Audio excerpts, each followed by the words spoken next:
રાજકોટ મહાનગરપાલિકાના કમિશનર એક્શનમાં આવ્યા હતા। રૈયાધાર વોટર ટેન્ક પ્લાન્ટ ખાતે મુલાકાત લીધી હતી। પીવાના પાણીના નમૂના લઈને તપાસ માટે મોકલ્યા હતા। ચોમાસામાં રોગચાળો ન વધે તે માટે કાર્યવાહી કરવામાં આવી। લોકોને શુદ્ધ પીવાનું પાણી મળી રહે તે માટે તપાસ હાથ ધરવામાં આવી હતી। ત્યારે રાજકોટ મનપા કમિશનર એક્શનમાં આવ્યા। રૈયાધાર વોટર ટેન્ક પ્લાન્ટ ખાતે તેમણે મુલાકાત લીધી હતી।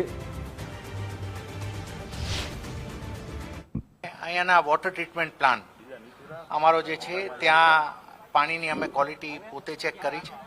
ચોમાસાની સિઝનમાં વોટર કન્ટેમિનેશન ના થાય એ અમારી માટે મોટો ચિંતાનો વિષય હોય છે કે એ કન્ટેમિનેશનને કઈ રીતે આપણે અટકાવી શકીએ।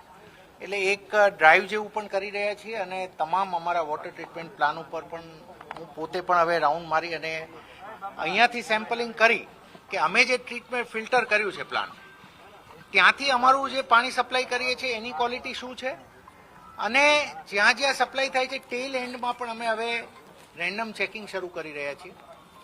પ્લસ એક સુપર ક્લોરિનેશન જેને કહીએ કે અઠવાડિયામાં એકાદ દિવસ એવો જવો જોઈએ કે જ્યારે અમે ક્લોરિનનો ડોઝ પણ એ રીતે આપીએ કે જે છેલ્લે સુધી અમે એને ચેક પણ કરી આપીએ।